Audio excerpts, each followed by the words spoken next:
What's this?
This feels familiar somehow. Hello? Is anyone there? Jeremy, where are you? I'm stuck in the mud and the fire is taking me. Jeremy? Can you hear me? The motor is dead. I can't do anything more. Hang on, Jeremy. I'll get the boat running. I'll get you out of here.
boat is run aground, crashed right into the bayou. If I get the motor running, I could try backing into the river.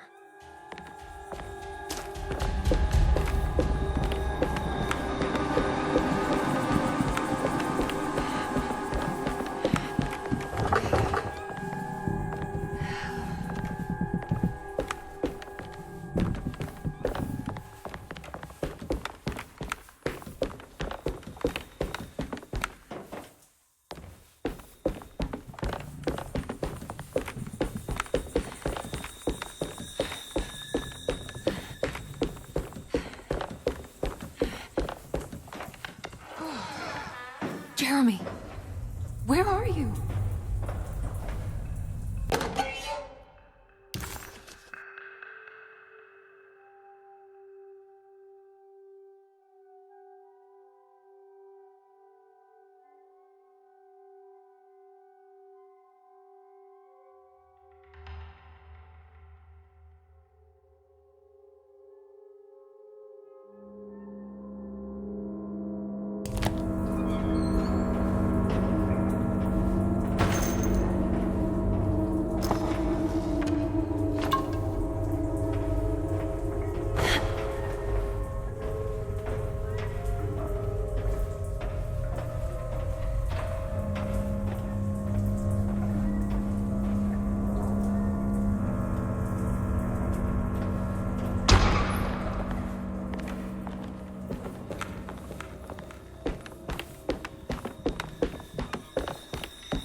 I can break this, I just need something to hit it with.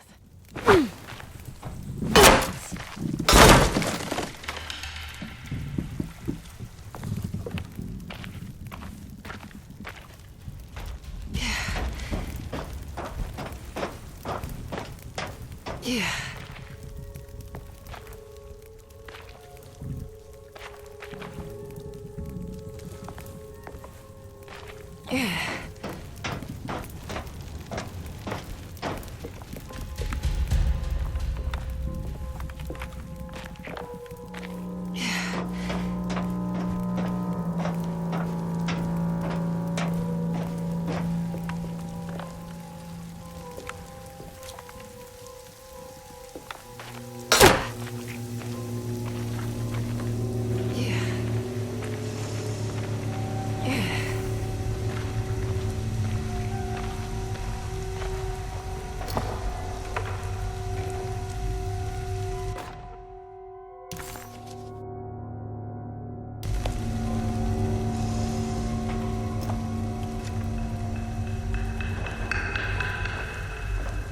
I think it just needs fuel to run.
need to move on. I'll try. Jeremy? Are you ready to tell me what happened? What's happening? I put a rope around my neck, and then I strangled all life from my body. Uncle! Are you under the impression that you died? Yes. No. I was supposed to die. What does that mean to you? That you were supposed to die? I'm the catalyst. I had to die to make the story happen. Story? What are you referring to, Jeremy?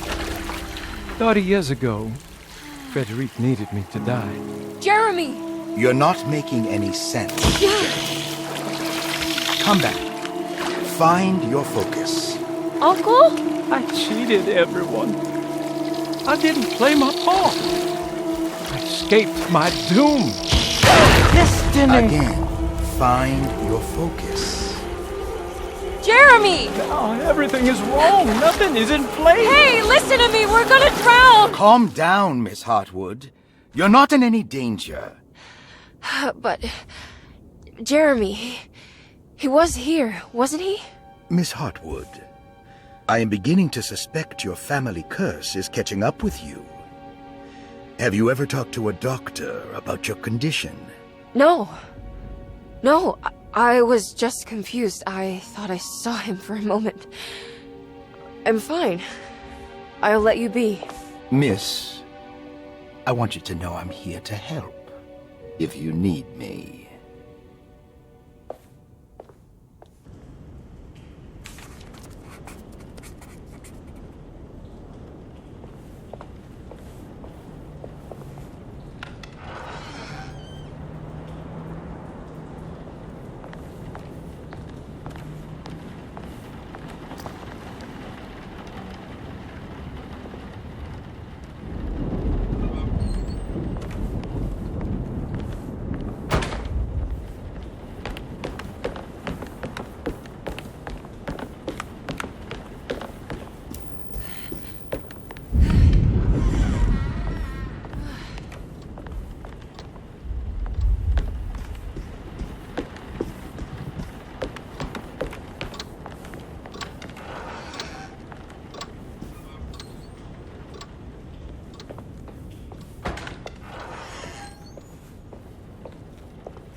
blocked.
Ruth, are you there?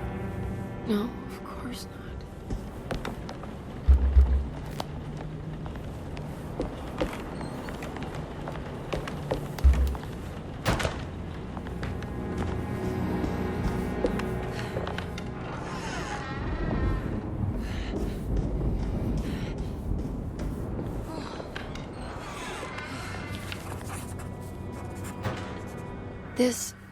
This is my room. I belong here.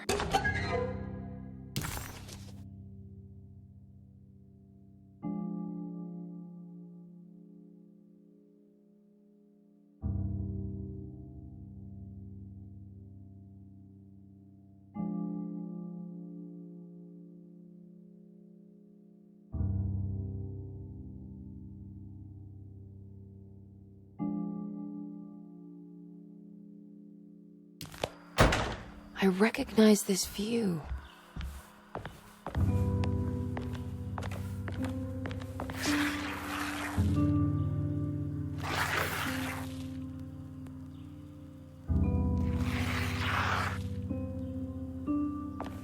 I know that number. Where's that from? I did this. I wrote that.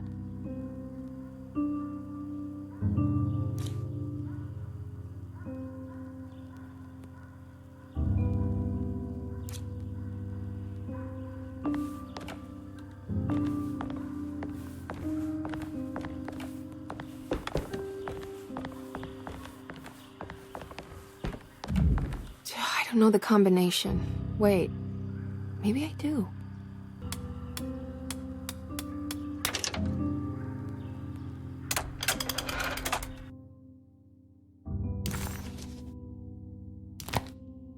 Darling, I finally found that photograph from my time in France during the war. I don't expect this to be your fiancé, but it did make me think of him. What an incredible man he must have been.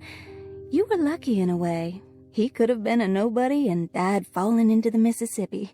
Instead, he volunteered to travel across the world to fight for people in despair, dying with honor like Achilles at Troy. I am jealous of you. Or maybe him. It's all incredibly romantic. That's what I wanted to say. Please feel free to use my camera if you want to. It might cheer you up. It might bring him closer to you. Even if just in memory. Ruth. How long have I been here?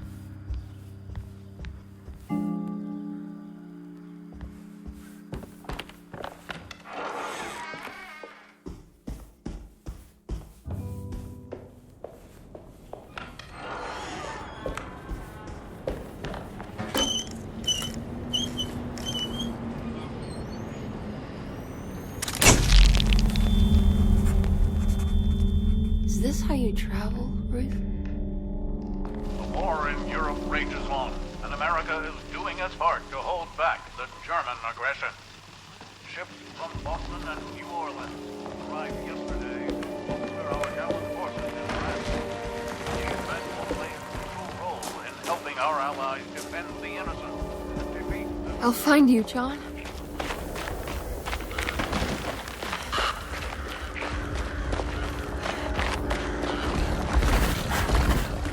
What was that?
God, I thought I was done with you.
I gotta run. There's no way I can kill that thing.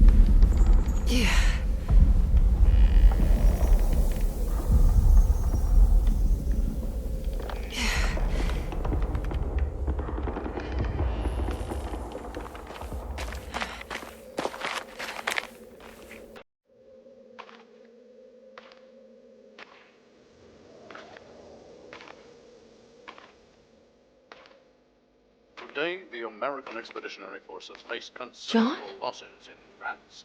The brave men fallen on these John. fields forever be Oh, as John. defenders not of just Europe, but the world. What's the matter, Emily? President Woodrow Wilson spoke to I our can't do this. soldiers, asking them to stand tall. What's the matter? Their I husbands can't take you dying again. speak of them proudly. And remember I'm still hurting. What's the matter, but the Emily? war effort in Europe is not our Your death was just so death numbers on the home front Shameful. are on the rise due to unfair. influenza known as the Spanish flu. The New Orleans City Council decided to open yet another emergency hospital in the old Derceto plantation.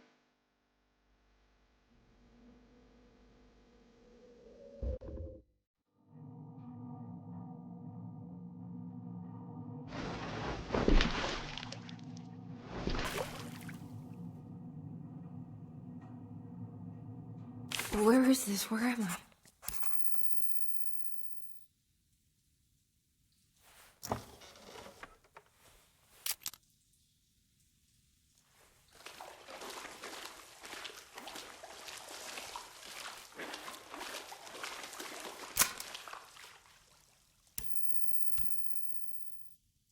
Oh, come on.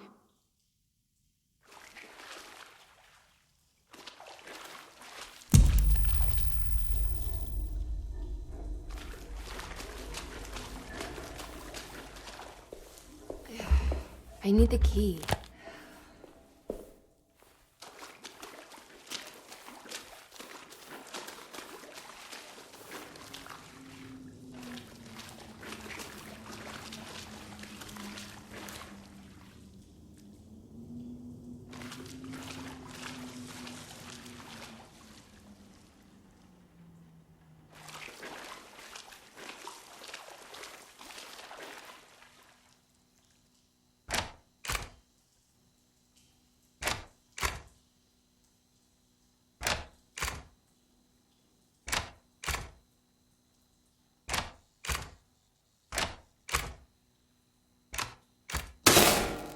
That's better.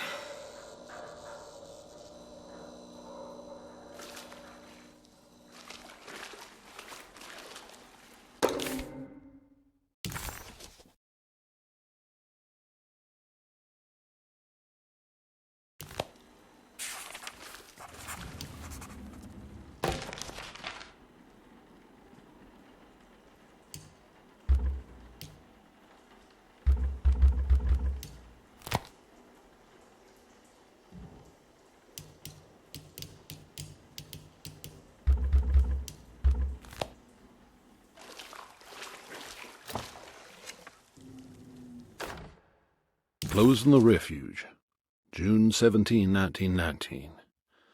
It is with a heavy heart that I must declare the Derceto refuge to be harmful beyond saving. As an emergency hospital, we have over the last 2 years treated hundreds of patients suffering the so-called Spanish flu. Unfortunately, our mortality numbers are unforgivable.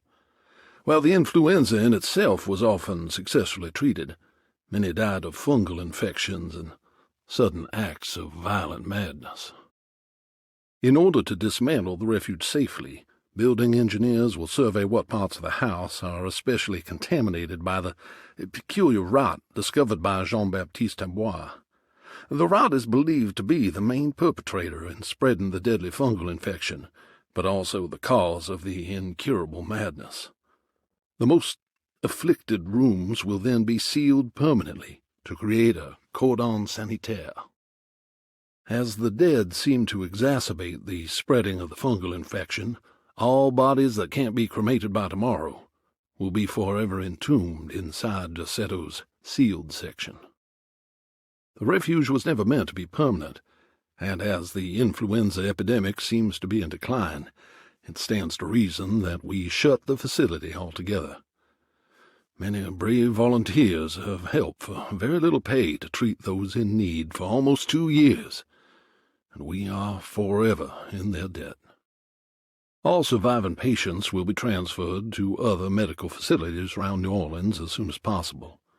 At the end of the summer, we should be able to leave Derceto to recover. Dr. Isaac Herbert.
What's that?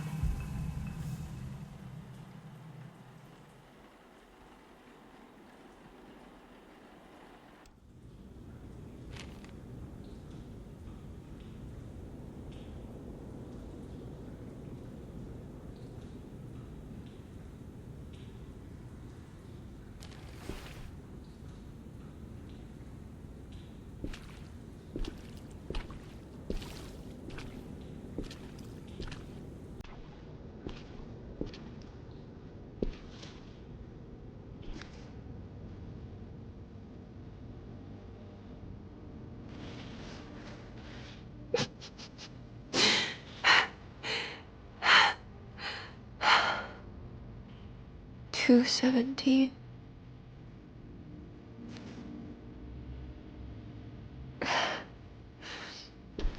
Oh, John. I didn't know this is where you would end up. I didn't want to know. I stopped visiting you because I couldn't stand the indignity of your awful illness. I was ashamed of you. Ashamed of myself. Forgive me. Please, John. Let me go.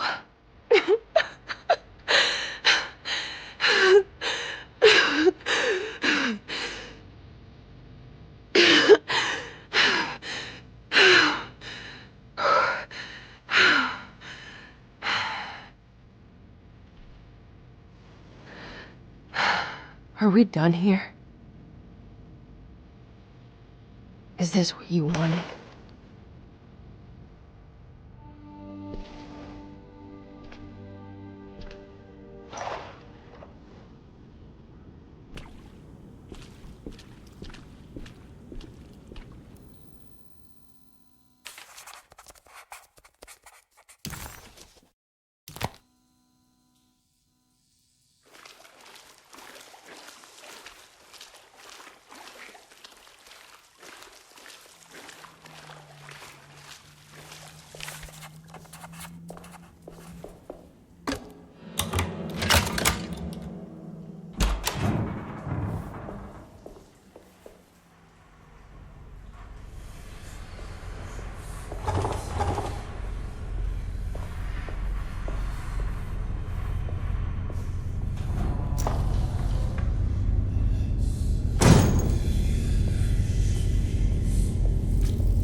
I can't leave yet. I need to get Jeremy out of here.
blocked.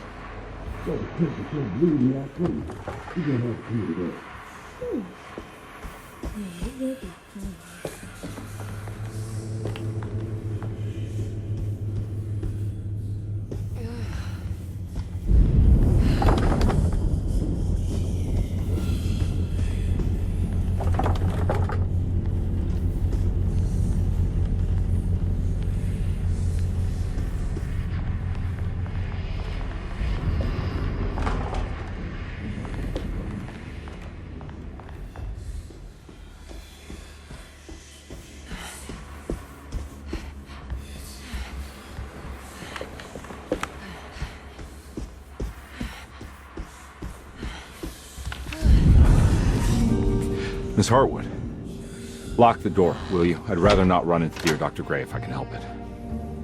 This feels strange. So very strange.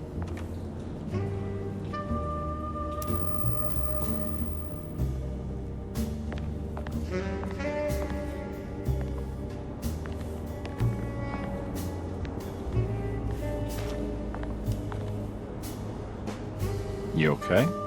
This place? It's like something from my childhood. It's just a private study of a very peculiar man.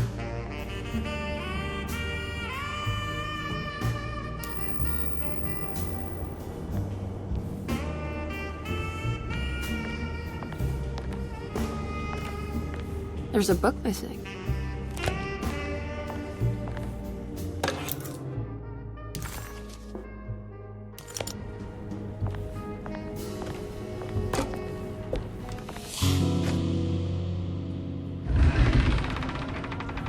A secret door.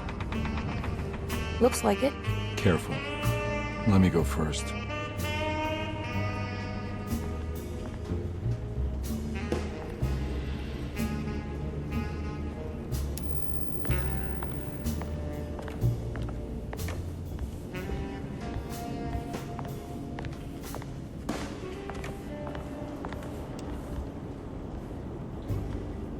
Now we're talking. Great job, Emily.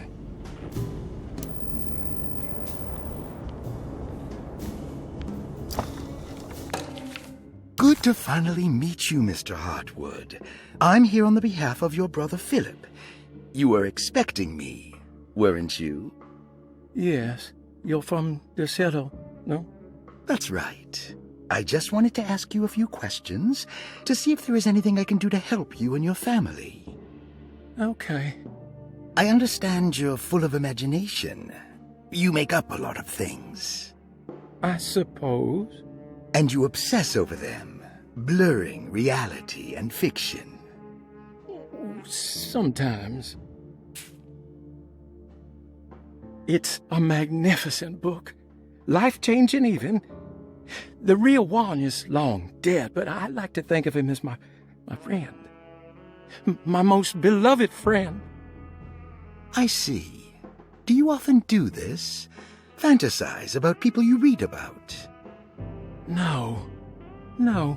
Well, there is Jacob. Who is Jacob? Turn to the last page. Oh, it's a newspaper article. The Prisoner of Ice, Jacob van Ostad. Is he also your beloved friend? Oh, no, Doctor. Not at all. He is the fire that fights fire. Yes, I think it's clear your overstimulated imagination, this mania, needs to be tempered for you to live a normal life. I know your family calls it the Hartwood curse, but I want you to know that there is nothing supernatural about your condition. It's all inside your head. And with that, I'm very qualified to deal with. In time, you will be cured. In time. Yes, in time we will exorcise all your demons, all the dark men. Yeah! Please, Mr. Hartwood, calm yourself. What happened? Oh, don't you worry your little head about it, Miss Hartwood. Your uncle and I just had our first breakthrough.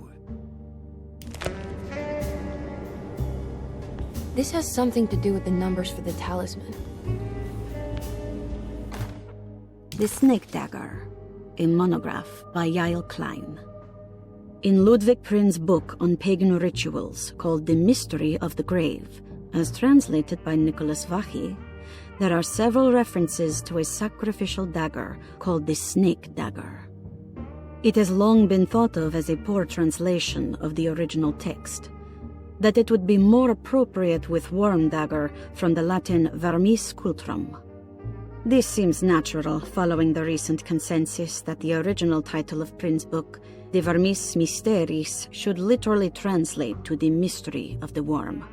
However, this would take away from Vachy's great effort at translating the underlying meaning of the words and revealing several cultural beliefs. While Prin certainly was using the term worm as a symbol or synecdoche for death and the dead, which is made clear by the contents of the book, in the case of the dagger, we shouldn't be too hasty to dismiss his translation. Reading through Vachy's correspondence with his patron, it appears that he had more than just the Latin text at his disposal.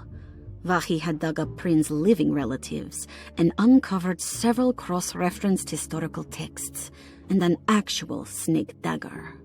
The dagger was dated to the early Middle Kingdom of Egypt and had such a clear shape of a wave that Vachy considered calling it the sinusoidal blade. Knowing the full story, it seems prudent that he chose to translate it as snake and not worm. There are several reasons why this choice of word helps us understand the pagans that Prin's book attempts to describe. The symbolic value of the shape becomes more apparent when reading about the use for the dagger. In the passage of possession and exorcism, we find the snake dagger poisons the poisoner within the victim and is therefore pacified. Where the literal text would tell us that the worm dagger trumps the demon possessing the victim, it tells us nothing of their reasoning, only that somehow this dagger wins against the demon, like it had the better hand in poker. Vachy's translation allows us to follow the underlying logic to the ritual magic that is being performed. Poison the poisoner sounds like fighting fire with fire. That to hurt the demon possessing its victim, the priests would have to fight back with a power that is known to the evil they are fighting. The snake dagger is therefore not only a good way to describe its form, but it also helps us understand how it could be thought of as a useful tool for exorcism.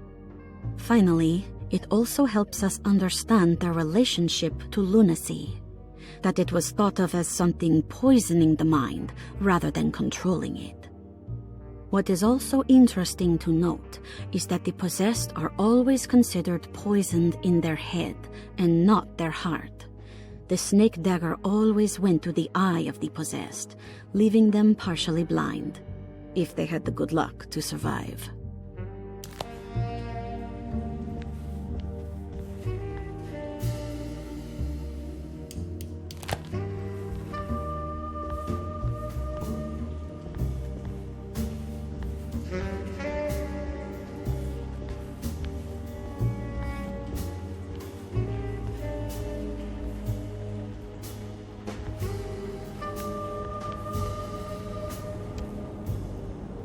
Found anything? Oh, Dr. Gray's in so deep, I knew it. He's as mad as his patients. I mean, look at this. She who can till the soil of this sick world and begin again, the black goat of the woods with 1,000 young. Absolute insanity.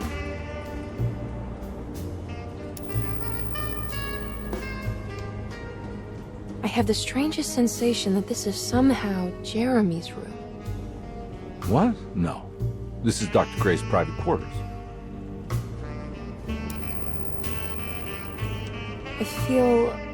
I want to apologize, Detective, for my elusive behavior tonight. I'm glad you haven't given up on me and my uncle yet.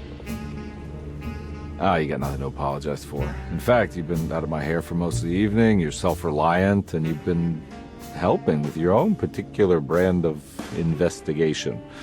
As far as I'm concerned, you're an exemplary client. Thank you, Edward. Mr. Carnby.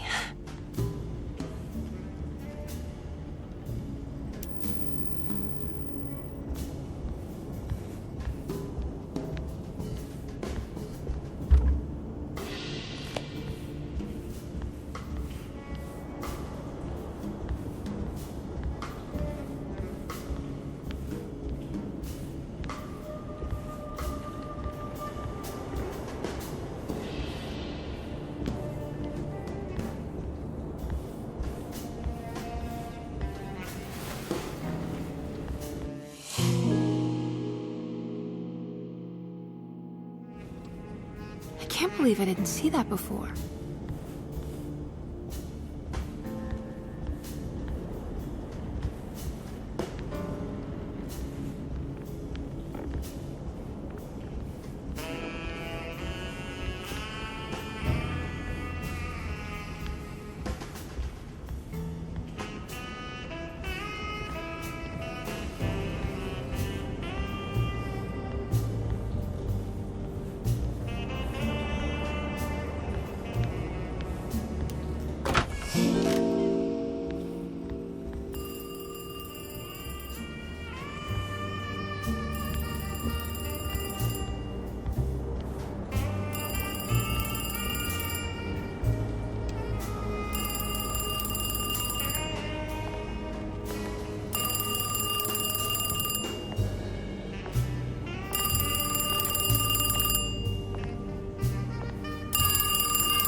Hello?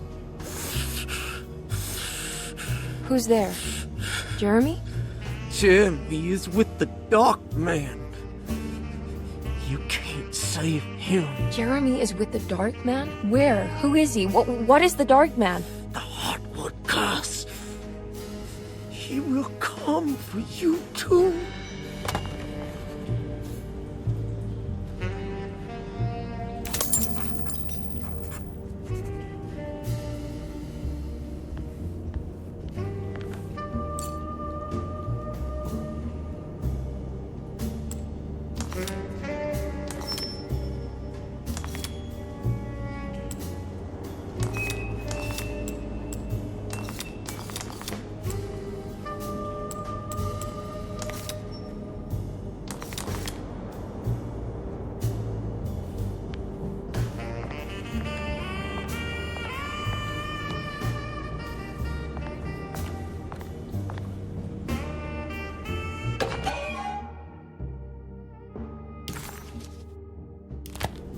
Now what's this?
heard the telephone ring, right? No, the telephone's cut off. I tried calling the police earlier. Yeah, that's what I figured.